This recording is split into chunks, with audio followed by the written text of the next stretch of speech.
Thinking over thinking में कैसे बदल जाती है। तो इसके लिए हमें समझना पड़ेगा कि सबसे पहली चीज़ है थिंकिंग। कोई भी चीज़ हम देखते हैं, सुनते हैं या पढ़ते हैं तो उसका जो विजुअलाइजेशन होता है, पिक्चराइजेशन होता है, वो हमारे दिमाग में बन जाता है, उसकी इमेज बन जाती है, उसको हम थिंकिंग कहते हैं। अब प्रॉब्लम क्या है कि थिंकिंग अंडरस्टैंडिंग में बदलनी चाहिए थी। अगर थिंकिंग अंडरस्टैंडिंग में बदल जाए तो वो डिज़ोल्व हो जाए लेकिन और हमारी समझ में आ जाए, लेकिन वो थिंकिंग अंडरस्टैंडिंग में नहीं बदल पाती। हमें थिंकिंग और अंडरस्टैंडिंग इन दोनों के बीच में एक कार्य है जिसे कहते हैं एनालाइजेशन, एनालाइज करना। उसको हम नहीं कर पाते, इसलिए जो थिंकिंग है वो थिंकिंग बनकर ही रह जाती है और वह अंडरस्टैंडिंग में नहीं बदल पाती। यानी वो बात हमारी समझ में नहीं आती, वो काम हमारी समझ में नहीं आता है, वो स्थान हमारी समझ में नहीं आता, वो इंसान हमारी समझ में नहीं आता, वो काम हमारी समझ में नहीं आता है। तो कुल मिलाकर के समस्या ये है कि थिंकिंग को अगर अंडरस्टैंडिंग में बदल लिया जाए तो वो कभी भी ओवर नहीं होगी, और अगर थिंकिंग सिर्फ थिंकिंग बनकर रह गई है और वो अंडरस्टैंडिंग में नहीं बदल पाई है तो वो थिंकिंग के साथ थिंकिंग यानी ओवर थिंकिंग होती चली जाएगी। यानी थिंकिंग जो है वो ओवर हो जाएगी, ओवरलोडिंग हो जाएगी।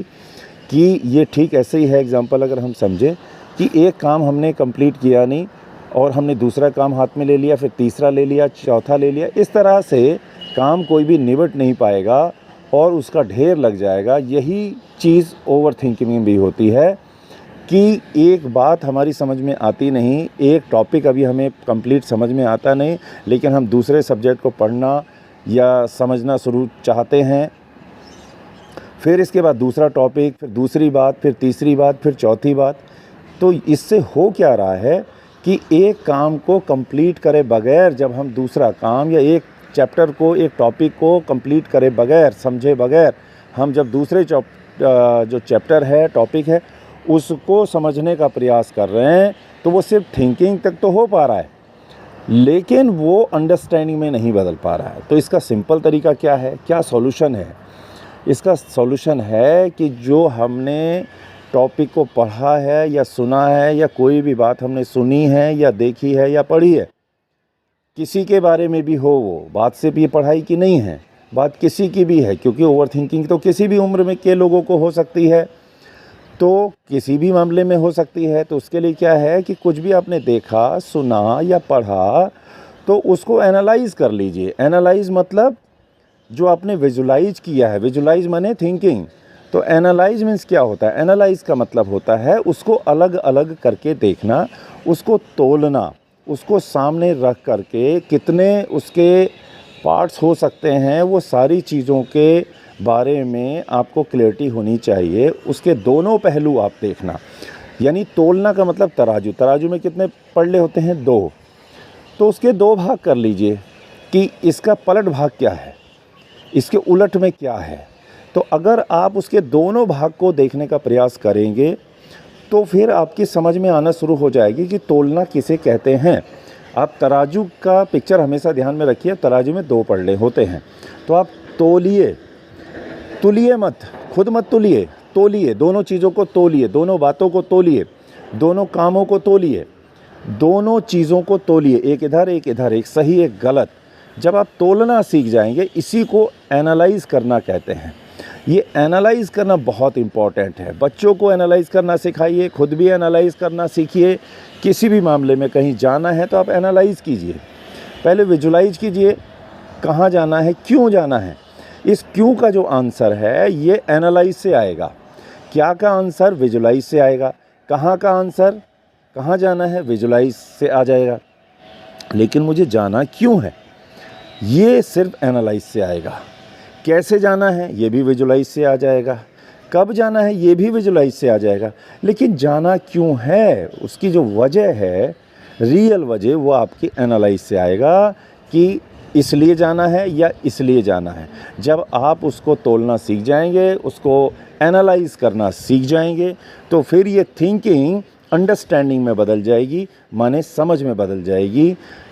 और अगर आपने एनालाइज करे बगैर विजुलाइज को ऊपर ही एक्शन अगर आपने ले लिया, विजुलाइज को एनालाइज करे बगैर अगर आपने उसी पर एक्शन ले लिया, तो फिर वो विजुलाइज ही रह जाएगा और फिर आपका थिंकिंग करने की तो आदत पड़ जाएगी, अंडरस्टैंडिंग करने की आदत नहीं पड़ेगी, एनालाइज करने की आदत नहीं पड़ेगी।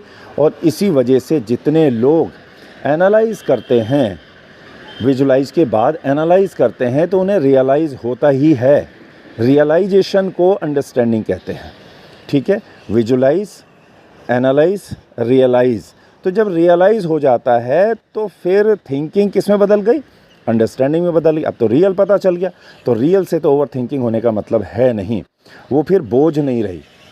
थिंकिंग तब तक बोध में नहीं बदलेगी जब तक वो उसका एनालाइजेशन ना हो।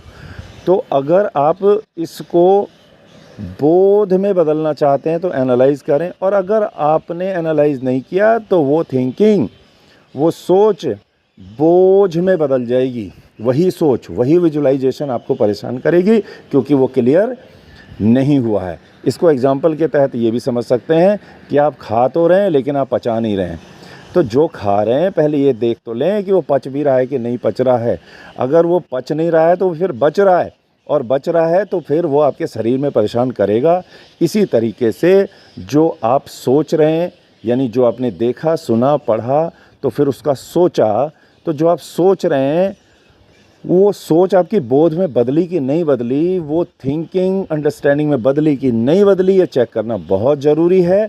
और ये होगा पचना। पचना माने एनालाइज करना, प्रोसेस करना। तो एनालाइजेशन इतना इम्पॉर्टेंट है, तोलना इतना इम्पॉर्टेंट है। हर मामले में रुक करके, थोड़ा वक्त ले करके, तसल्ली से उस चीज़ को तोलें ज़रूर, क्या सही है क्या गलत है, अपने लिए, परिवार के लिए और समाज के लिए।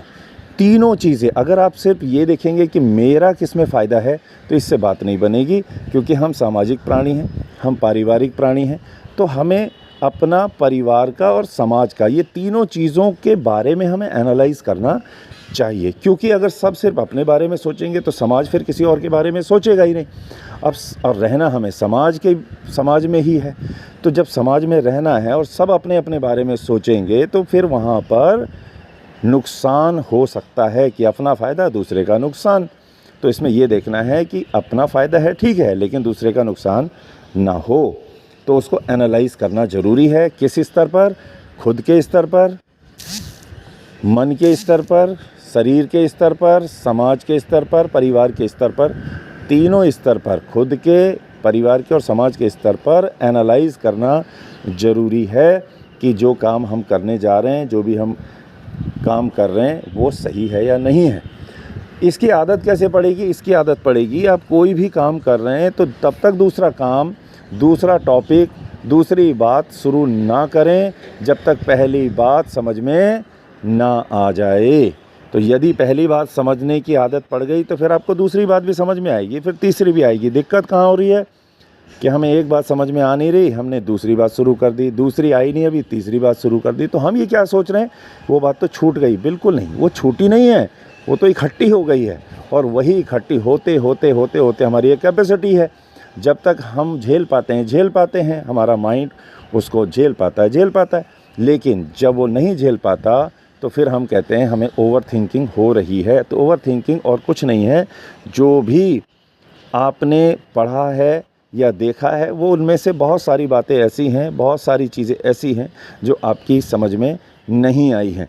तो उनको समझने की ज़रूरत है, उन पर सवाल करने की ज़रूरत है, उन्हें एनालाइज़ करने की ज़रूरत है, उनके सही आंसर, उनके सही अर्थ ढूंढने की ज़रूरत है। अगर हम उनके अर्थ ढूंढने में कामयाब हो जाते हैं तो फिर वो सारी ओवर थिंकिंग अंडरस्टैंडिंग में बदल जाएगी, प्रॉब्लम सारा सॉल्व हो जाएगा।